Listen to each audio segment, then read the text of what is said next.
Somos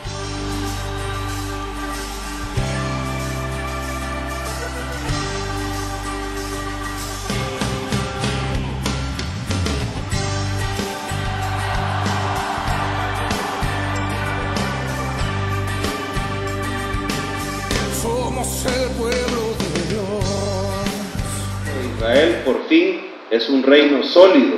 Hoy tienen una capital, tienen 12 tribus fuertes que juntos son alrededor de 4 o 5 millones de personas, una gran cantidad de personas unidas por un Dios, una ley, un sacerdocio, un rey que su corazón es conforme al corazón de Dios. Israel empieza a convertirse en un reino poderoso, en un reino que va a llamar la atención.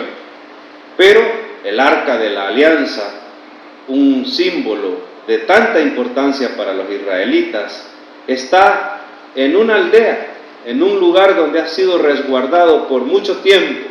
Y David, en este capítulo lo estudiaremos, ve la oportunidad de llevar esa arca de la alianza a Jerusalén. Pero en el camino hay un gran inconveniente, lamentable inconveniente. Usa, uno de los 2 hombres que llevan la carreta alada por bueyes, carreta nueva que mandó a hacer el rey, y en la cual han puesto el arca, que el arca no es nada más que del tamaño de este púlpito, más o menos. Ese es todo el arca. Es como del tamaño de este púlpito, no más grande que esto. 2 codos y medio y codo y medio de ancho, más o menos esto. Imagínense este púlpito en forma horizontal. Eso es el arca, no es que era una cuestión fenomenal, enorme, monumento. Era muy pequeña. En su cubierta, en su tapa, llamada propiciatorio, 2 ángeles, 2 querubines que topaban sus alas. Eso sí, el arca es de madera de acacia, madera fina, forrada por dentro y por fuera, de oro de la mejor calidad. Así es que pesa un poco, porque es de madera fina y las maderas finas tienen un peso, una solidez fuerte, pero también está forrada de oro. Eso hace que pese un poco, pero no tanto, para que no... El arca fue diseñada para que fuese cargada por 4 personas de la tribu de Leví. Ahora, David en su emoción, en su ansiedad, en su algarabía, en el momento de gran alegría que está teniendo porque venció a los filisteos, venció a los jebuseos, ha tomado la ciudad de Jerusalén, ciudad fortificada, solo le está construyendo muros en la parte baja para que la gente pueda vivir. Es decir, lo tiene todo en este momento. Y cuando él va con ese gran entusiasmo de ese momento, trasladando el arca al centro de mando, al lugar donde él va a tener su ciudad, muere uno de los que la trasladan, porque el arca va a caer. ¿Pero por qué muere? Porque tocó el arca, pero él quiso hacer algo bueno. David también quiso hacer algo muy bueno. Y yo quiero advertirles algo, amados hermanos. Cuando hay mucho entusiasmo, mucha emoción, podemos cometer errores y olvidarnos de cómo Dios quiere que hagamos las cosas. Nunca tenemos que olvidarnos que Dios es un Dios de orden, es un Dios celoso, y las leyes que Dios ha puesto no son para que se cumplan cuando nos acordamos o nos da la gana. Era bien específico el mandato de Dios, y David fue contra ese mandato.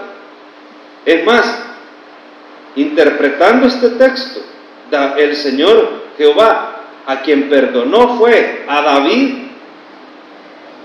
quien merecía morir, tocara o no tocara el arca, no porque iba bailando, danzando como corderito de la manada delante del arca, no, Dios estaba contento de verlo bailando. Me imagino que le daba risa ver a su hijito amado, mira qué loco cómo baila, que danza y gira. Hay un canto que dice remolineando, remolineando, porque dicen que la danza que David llevaba era de girar y girar y girar, iba, pero con una algarabía, una alegría. Pero Dios dice, pero se le ha olvidado hacer las cosas como yo quiero. Cuando pase el suceso de que el arca va a caer, Dios dice, bueno, vamos a dar una lección, porque David entra en una gran agonía al ver muerto a Usa. Veamos el texto para que usted se dé cuenta de lo que estamos hablando y por qué Dios mató a Usa. ¿Por qué murió este muchacho? ¿Cuál fue la causa de su muerte? Capítulo 6 del segundo libro de Samuel, versos del 1 al 5. Nos ponemos en pie para la lectura.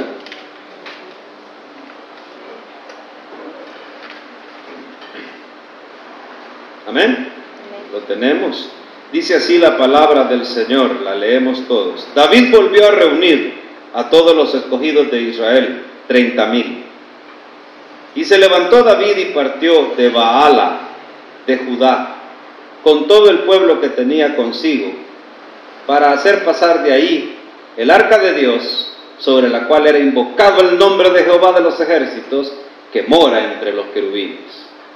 Pusieron el arca de Dios sobre un carro nuevo, una carreta, alada por bueyes, y la llevaron de la casa de Abinadab, que estaba en el collado de Baala, ¿verdad?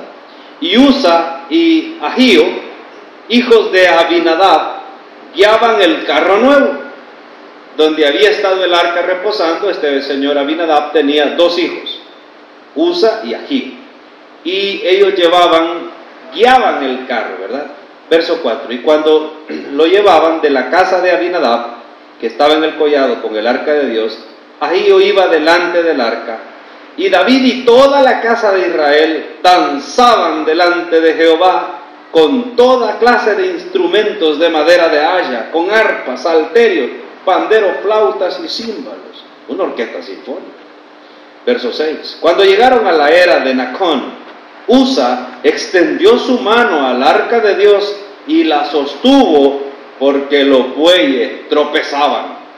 Y el furor de Jehová se encendió contra Usa y lo hirió allí Dios por aquella temeridad y cayó allí muerto junto al arca de Dios. Señor, le damos las gracias por esta palabra que hoy nos regala, porque sabemos que hay un mensaje importante, aplicable para nuestras vidas. En el nombre precioso de Jesús oramos. Amén. Pueden sentarse. Hermano, Dios nunca cambia sus leyes. Y Dios no aplica sus leyes a conveniencia. Es David, el ungido, el amado de Dios, el hombre que tiene el corazón más cercano a mí. Además, un error cualquiera lo comete. Sí, pequeño error que se le había olvidado a David. Además, David cree que está agradando al Señor porque una carreta nueva es la que ha hecho para llevar el arca del Señor, pero Dios no ha mandado que trasladen su arca en carreta. Es más, cuando leemos Éxodo o leemos Levítico, sabemos que el arca es de este tamaño, un poquito más pequeña quizás, no tan grande como esta, por acá, y que pesa porque tiene oro forrado por dentro y por fuera, pero las láminas de oro no son tampoco ni tan sólidas, ¿verdad? Pesaba lo adecuado para tener 4 ganchos, ¿verdad? Tenía 4 ganchos, de manera que 2 atrás y 2 adelante, y una vara de acacia larga, resistente, forrada de oro también, entraba en esos ganchos, en el arca, y con eso era levantada. 4 cargadores suficientes para llevar el arca, caminando, no en una carreta. Y tenían que ser levitas los que cargaban esa arca. Fácilmente, no había problema, no había complicación. Ahora, David en su emoción olvidó ese detalle. Es que cuando estamos emocionados olvidamos algunos detalles. Y muchas veces lo que decimos es, estaba tan emocionado que se me olvidó, no me acordé. Ahora, Usa puede ser que tampoco haya sido levita, que el arca de Dios estuviera reposando en la casa de él en la casa de su padre, la casa de Abinadab, no le daba el derecho a él como hijo del Señor donde estaba reposando el arca, que él la trasladara. Porque algunas veces nosotros creemos que tenemos ciertos derechos por costumbre, por herencia. Y con el Señor no hay eso.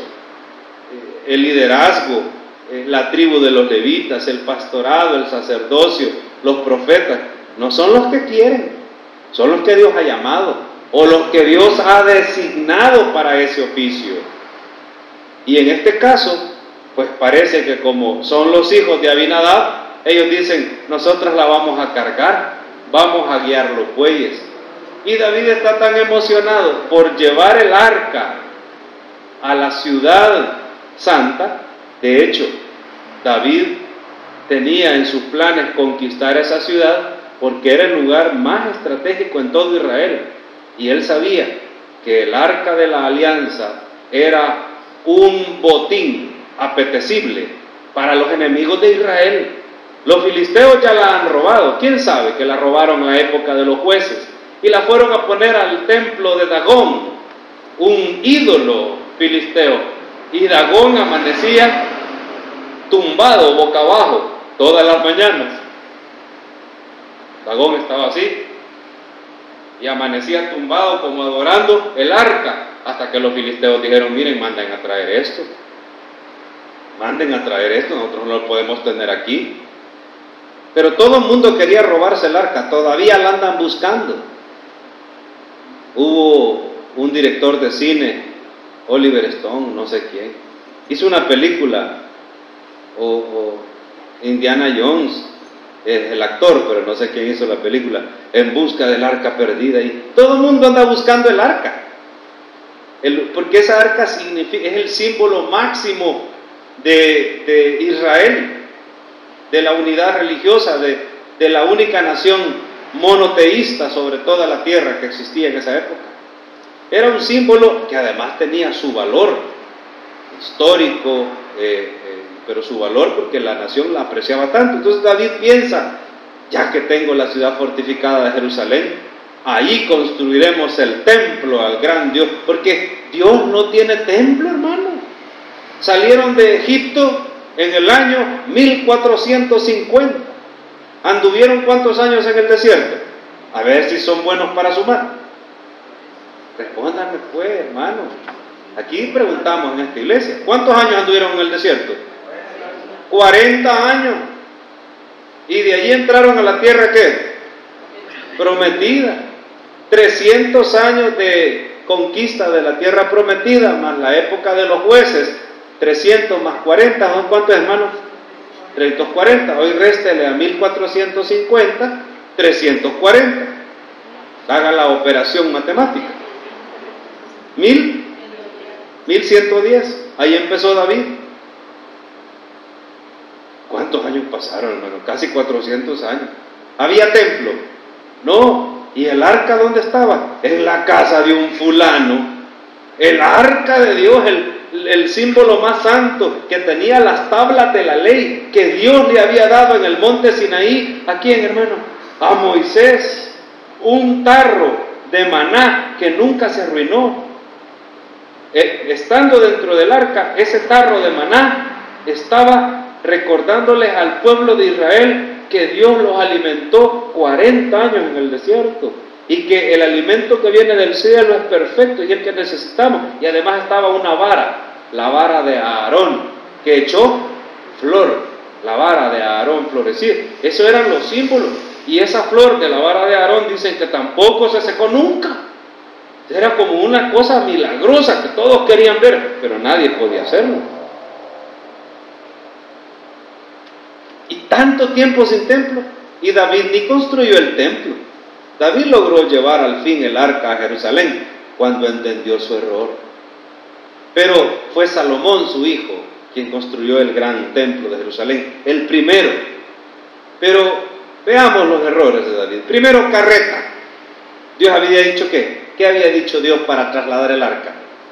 4 hombres. Segundo, Usa quizás no era ni levita. ¿Qué había dicho el Señor? 4 levitas. ¿Sí? Eso. Y así que al inicio de esta consolación del reino, pues David está con esta lección tan dolorosa. Y Dios dice, vaya, ya están las tribus unidas, ya tienen capital, ya llevan el arca, tienen ejército, hay unidad en el pueblo, hay gozo, hay gran algarabía, pero les voy a dar una lección. Que no se les olvide que yo estoy viendo y que los mandatos de Dios se cumplen. Quiero que vayamos a Hechos. A ver quién me adivina. ¿Hechos qué?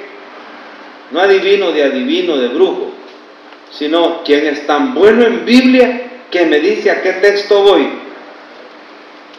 Ajá, Jeremy, ¿a qué capítulo voy? Hechos tiene 28 capítulos. Gaby está dando clases, no puede ayudarnos. Ay, Lupita. Hermano Eric, ya no viene. Hermano Eric, él siempre tenía la respuesta, es maestro de escuela bíblica. Hermana Daisy, graduada del seminario, maestra de escuela bíblica. ¿Qué capítulo voy? Nadie se imagina, en el contexto de lo que he estado hablando ya 15 minutos, 12.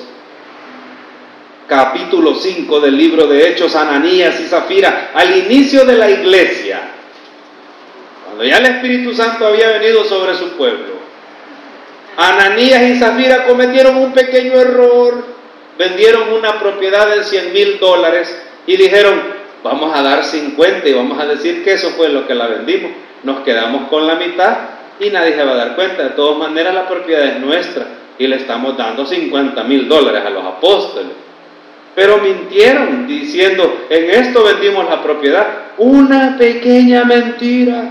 ¿En qué desencadenó, hermano? Si usted conoce el capítulo 5 de Hechos en Ananías y Zafira, ¿qué le pasó a Ananías y luego a Zafira? Murieron en el acto de la mentira. Y alguien se pregunta, la iglesia de Cristo, la iglesia cristiana está empezando, ¿no? En Hechos de los Apóstoles. Y mire lo que pasa cuando va a empezar, recién comenzando la iglesia, mueren estos dos. Había gente que tenía pecados más grandes que estos dos. Pero Dios quería dar, ¿qué, hermano? Una lección. Yo siempre estoy ahí. Y hoy que van empezando, quiero que las cosas empiecen bien. Y no tomen la gloria o no tomen algo que no les corresponde, ni mientan ni nada, porque yo los estoy viendo. El mismo suceso al inicio de la iglesia parece que ocurre al inicio del reinado de David. El verdadero reinado de unificación de todo Israel. El furor de Jehová se encendió contra Usa, dice el verso 7. Regresemos al segundo libro de Samuel, capítulo 6. Y lo hirió allí Dios por aquella temeridad, y cayó allí muerto junto al arca de Dios. El arca siempre cayó al suelo. Sí, el arca se fue, cayó al suelo, junto con el muerto. El hermano de él iba bien adelante, guiando la yunta, ni cuenta se dio. Pero Dios quería sacar el arca de esa carreta. Cuando el arca cae de la carreta, ellos entienden y dicen, Dios no quiere. Es que el arca de la alianza, la propiciación, esa arca, ¿en qué parte del tabernáculo de reunión estaba, hermano? En el lugar santísimo. Y ahí es donde el sacerdote entraba, ¿cuántas veces, hermano? ¿Para qué? Y había un incienso allí en el arca donde se derramaba la sangre sobre el propiciatorio y en el incienso, y el humo subía al cielo. El Shekinah, la presencia de Dios, digamos que es Dios, porque Dios es todo, está en todo lugar, omnipresente, ¿verdad, hermano? No podemos limitar a Dios a un arca chiquita, pero digamos que ahí va Dios. Es la presencia de Dios lo que simboliza. Dios quiere ir en la carreta con bueyes. Es que Él quiere bajarse de la carreta. Imagínese usted a Dios queriendo bajarse de la carreta. Y Usa diciéndole, no, Señor, usted no se baja. Hoy entendemos por qué murió, hermano. Haciendo gráfico, muy gráfico esto, imaginándonos lo que pudo haber pasado. Es que el arca de la alianza representaba la presencia de Dios, Dios mismo, y Dios dice: yo les mandé, yo no quiero ir en carreta, yo quiero que 4 levitas me carguen con las varas de acacia de oro. Quiero ir caminando, yo no quiero ir en carreta alada por buey. Es que el Señor se quiere bajar de la carreta y Usa se lo impide. Por eso dice que Usa tuvo una temeridad, fue abusivo. 8. Y se entristeció David por haber herido Jehová a Usa. David era un hombre sumamente inteligente. En ese lapso, en ese instante, David sabe que ha cometido no un error, sino 3 o 4, muchos errores. Y fue llamado aquel día Pérez Usa, hasta hoy. Y temiendo David a Jehová, aquel día dijo: ¿cómo ha de venir a mí el arca de Jehová? Y la respuesta es: David, vaya a los cultos, tome nota. Ponga atención, David, cuando predican los sacerdotes el Pentateuco, cuando se lee la ley de ¿quién? La ley de Moisés, los primeros 5 libros, ahí está escrito todo. Hay gente que dice: ¿cómo será que el Señor quiere bendecirme? ¿Cómo es que yo podría salir adelante en este 2013? ¿Cómo, hermano? Vaya al manual. Cuando nosotros no sabemos cómo armar algo, cómo construir algo, cómo se maneja algo, ¿qué hacemos, hermano? ¿Qué tenemos que hacer? Ir al manual. ¿Cuál es el manual de nuestra bendición, el manual de nuestra vida? Es la palabra de Dios. David se pregunta: ¿cómo he de llevar el arca de Dios a la casa de él, allá a Jerusalén, donde la quiero tener? La pregunta es: lea Levítico. David, anda, lee Éxodo. David había estado ocupado huyendo. David ha estado ocupado peleando, guerreando. Además tiene 30, 40 hijos con 30, 40 muchachas. Ha estado bien ocupado David. No ha leído la palabra de Dios. No ha leído el Pentateuco, los primeros 5 libros de la ley. Ahora está entendiendo qué es lo que Dios está haciendo, hermano. Porque en Crónicas nosotros leemos que David hizo todo según la ley. Y David mandó a 4 levitas que tomaran las varas de acacia, que pasaran por los anillos de oro, levantaran el arca y se fue danzando hasta Jerusalén, sacrificando como lo mandaba la ley de Moisés. Tuvo que pasar esto para que él entendiera cómo Dios quería que las cosas sucedieran. Él tenía miedo. Y no podemos decir: no sabía. La ley ahí estaba, hermano. No hay excusas ante el Señor. Porque lo que nosotros decimos es: yo no sabía, pero yo cometí ese error. Y mire lo que sucede cuando el arca queda reposando en la casa de Obed-edom. Y temiendo Jehová. Verso 10. De modo que David no quiso traer para sí el arca de Jehová a la ciudad de David, a Jerusalén. Y la hizo llevar David a casa de Obed-edom, Geteo. Y estuvo el arca de Jehová en casa de Obed-edom, Geteo, 3 meses, y bendijo Jehová a Obed-edom y a toda su casa. Después de los 3 meses, cuando la casa de Obed-edom estaba bendecida, David entendió que el furor del Señor había bajado y que era el momento de volver a traerla, de intentarla. Verso 12. Fue dado aviso al rey David diciendo: Jehová ha bendecido la casa de Obed-edom y todo lo que tiene a causa del arca de Dios. Entonces David fue y llevó con alegría el arca de Dios de casa de Obed-edom a la ciudad de David, Jerusalén. Y cuando los que llevaban el arca de Dios habían andado 6 pasos, él sacrificó un buey y un carnero engordado. Ahora, verso 13 dice: cuando los que llevaban el arca de Dios, ¿quiénes la llevaban hoy? ¿Una carreta alada por bueyes? No, ¿quiénes? 4 levitas. Y David danzaba con toda su fuerza delante de Jehová, y estaba David vestido con un efod de lino. Así David y toda la casa de Israel conducían el arca de Jehová con júbilo y sonido de trompeta. cuando el arca de Jehová llegó a la ciudad de David, aconteció que Mical, hija de Saúl, miró desde una ventana y vio al rey David que saltaba y danzaba delante de Jehová y le menospreció en su corazón. Le pareció ofensivo que David a lo lejos venía bailando, danzando, dando vueltas como loco. Ella no sabía que Usa había muerto. Ella no sabía lo que había costado traer el arca de Dios desde la casa de Abinadab hasta Jerusalén. Es más, sé que Mical ni siquiera sabía la importancia del arca de Dios, porque ella se fijó en que David, el esposo de ella, bailaba, danzaba. Ahora, Mical era esposa de David por conveniencia, porque la habían vendido prácticamente, porque había amor allí, relación. No, era totalmente el orgullo de David también, porque fue la primera esposa que le dio Saúl, pero se la quitó inmediatamente cuando lo echó de su reinado. Así que David la mandó a traer a la fuerza. Mical está ahí a la fuerza, pero eso no le da derecho a Mical a criticar al rey. Es más, antes de criticar a Mical, tendría que haber indagado por qué viene tan alegre el rey, levantando el faldón y bailando delante de los criados.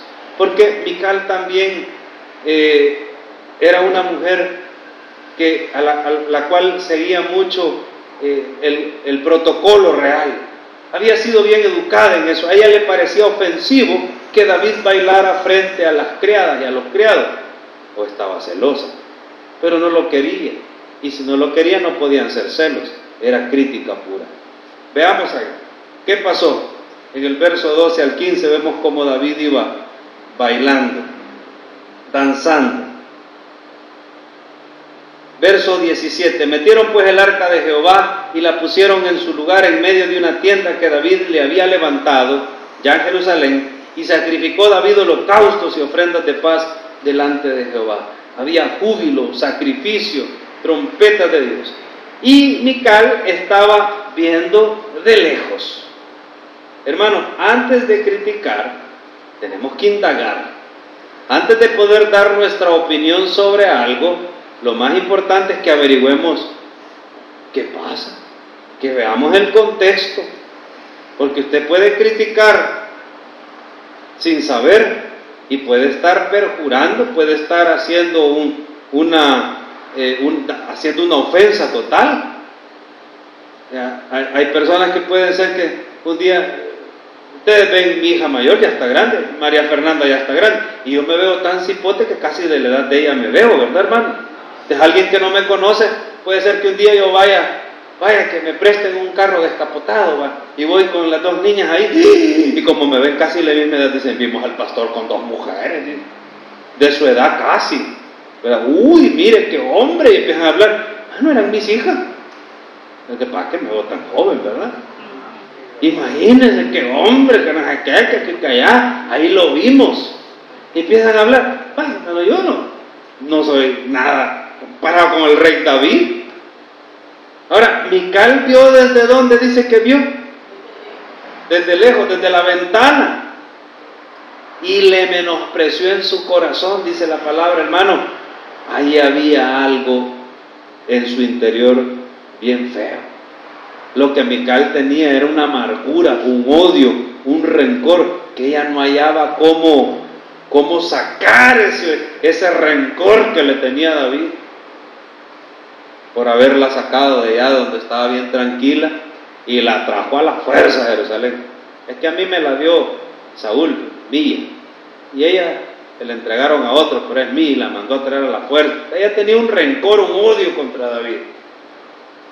Así que mire, verso 18, cuando David había acabado de ofrecer holocaustos y ofrendas de paz, y David no sabía nada de lo que estaba pasando en el corazón de Mical, bendijo David al pueblo en el nombre de Jehová de los ejércitos, y repartió a todo el pueblo y a toda la multitud de Israel, así a hombres como a mujeres, a cada uno pan, un pedazo de carne y una torta de pasa. Hermano, si usted tiene comida, siéntase bendecido. ¿Quién comió hoy? Por lo menos una vez. Todos comimos por lo menos una vez, ¿verdad?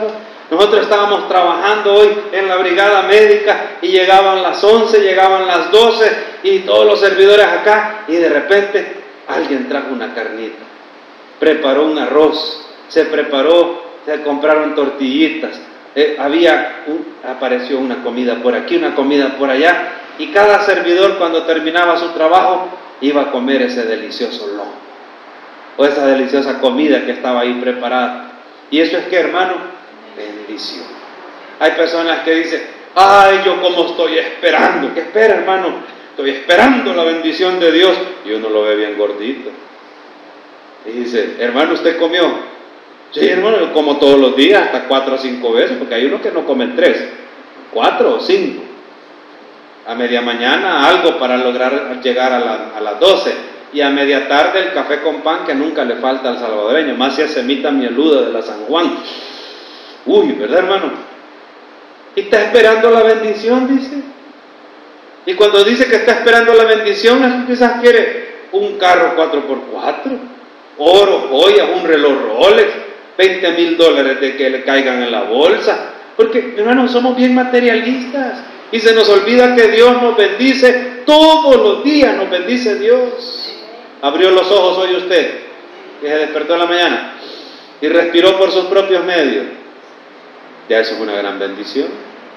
Ya eso es una gran bendición. Y comió, hermanos, sí, ya es una gran bendición.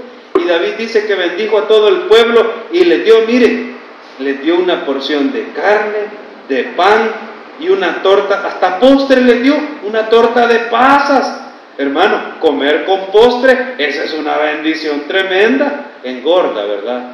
Da triglicéridos, diabetes, pero es porque antes no se enfermaban porque la gente caminaba, se esforzaba. Hoy, como todo es aire acondicionado, gradas eléctricas, ascensores, la gente no hace ejercicio, no nada. Pues por eso se enferman, no por la comida, sino por la vida sedentaria. Y repartió todo eso. Mira, el pueblo y la multitud de Israel estaban felices, ¿verdad, hermano? 19, así hombres como mujeres, a cada uno pan, un pedazo de carne, y cada uno del pueblo, y cada uno se fue para su casa, dice, con la comida, a compartirla con los niños. Pedazo de carne, pedazo de carne, pan, postre, a compartir. Qué alegría había en el corazón de todos. Y David dijo: voy a mi casa, ahí está Mical, ¿verdad? Y llevó su porción de carne, de tortilla. David con la comida bien contento a su casa. Verso 20, y Mical no esperó ni que llegara. Saliendo Mical a recibir a David, dijo: cuán honrado ha quedado hoy el rey de Israel, descubriéndose hoy delante de las criadas de sus siervos, como se descubre sin decoro un cualquiera. Bueno, está hablando de David, es el rey, es el ungido del Señor. Y lo menospreció, que le dijo cualquiera, vulgar, le dijo: usted es un vulgar que anda descubriéndose los tobillos para que lo vean las muchachas, las empleadas, porque lo que se descubrió David fueron los tobillos, solamente. Me imagino si hoy vieran cómo se viste la gente, ¿verdad, hermano? Pero cualquiera le dijo. Pero ella estaba con un dolor en su corazón, porque ella quería que de la casa de su padre fuera el rey. Ella menospreciaba el reino, no menospreciaba solo a David, ojo, menospreciaba el reinado de David. Ahora, el reinado de David es porque él quiere, porque él le dio golpe de estado a Saúl, él tomó el poder por la fuerza. Nunca usó la fuerza para tomar el poder. ¿De quién es el reinado? ¿Por quién es el reinado de David? Por Dios. Así que cuando ella menosprecia a David es el hombre. Pero cuando ella menosprecia el reinado, es el menosprecio a la orden divina, a la voluntad de Dios. Y ese es el grave error, amado hermano. Cuando criticamos, David cometió un error por emoción, Mical también. Pero David lo hacía queriendo agradar al Señor. Si bien no había leído cómo era el manual del traslado del arca, duramente aprendió la lección. Mical también aprendería una lección muy dura en su vida. 6:21, segundo de Samuel. Entonces David respondió a Mical: fue delante de Jehová quien me eligió en preferencia a tu padre y a toda tu casa. ¿Cuál es el problema, hermano? El problema es ese. Ella está menospreciando el reinado de David. Jehová me eligió para constituirme por príncipe sobre el pueblo de Jehová, sobre Israel. Por tanto, danzaré delante de Jehová. ¿Cómo dices que me veía? Como un pecador cualquiera. Bailaba delante de las criadas. Discúlpeme, Mical, esposa mía, pero yo no bailaba delante de las criadas. Delante de Jehová danzaba. Y danzaba por amor a su nombre. Y danzaba de júbilo porque al fin tenemos el arca en la ciudad nuestra. Y ella dijo, ¿y a mí qué me importa eso? Estaba menospreciando, ella no sabía nada. ¿Y a mí qué me importa? A mí lo único que me importa es que ¿qué va a decir la gente? El esposo que tengo es como un vulgar bailando enfrente de las muchachas allí. ¿No le da pena? Él dice, no. Es más, si eso es pecado, me haré más pecador delante de Jehová. Porque no es a los ojos de usted ni de ellas que yo danzo, sino a los ojos delante de los ojos de mi Señor. Vea, y de ahí surge aquel canto, corito que se acostumbra en nuestras escuelas bíblicas y a veces en la iglesia. Entonces David respondió a eso. 22. Y aún me haré más vil que esta vez y seré bajo a tus ojos, pecador a tus ojos, pero seré honrado delante de las criadas de quienes has hablado, porque yo no estoy bailando delante de los ojos de nadie, sino delante del Señor. Y me haré más vil por causa de mi Dios. Y danzaré y remolinearé y bailaré, ¿y qué? Porque es delante del Señor, por alegría, mi Dios. Y Mical, ¿qué dice, hermano? Mire la consecuencia, verso 23. Por hablar sin saber. Peligroso, hermano, hablar sin saber. Peor delante de un ungido de Dios. Y Mical, hija de Saúl, nunca tuvo hijos hasta el día de su muerte. ¿Cuál es la consecuencia, hermano, de criticar sin saber? Una vida estéril. Una vida estéril. Los que critican y hablan y hablan y hablan sin saber lo que están haciendo, lo que tienen es una vida estéril, una vida sin frutos, una vida en maldición. Porque la bendición para la gente, para las mujeres en esta época eran los hijos. Poca cosa, ¿verdad, hermano? Solo eso, por criticar al ungido de Jehová. Hermano, la próxima vez que sintamos las ganas de levantar una crítica, indaguemos primero, averigüemos, y si nos compete, expongamos nuestra opinión. El problema es que el casi 100% de las veces, el 99.99, por no decir el 100% de las veces, el que critica ni siquiera le importa, ni siquiera debe o tiene que. Su opinión no tiene ningún valor, sin embargo la hace. Y la próxima vez que nosotros veamos a un pastor, a un líder cristiano de cualquier denominación, confesión religiosa, y usted sienta las ganas de criticarlo, acuérdese de Mical, que tuvo una vida, ¿qué, hermano? Estéril, por hacer eso, por criticar sin indagar, sin saber. Además, no le correspondía. No le correspondía. Porque estamos hablando de algo tan santo y ella está enfocándose en el qué dirán. Gracias le damos, Señor Padre Santo, por esta palabra, por este momento de oración, por este momento de comunión con usted, Señor.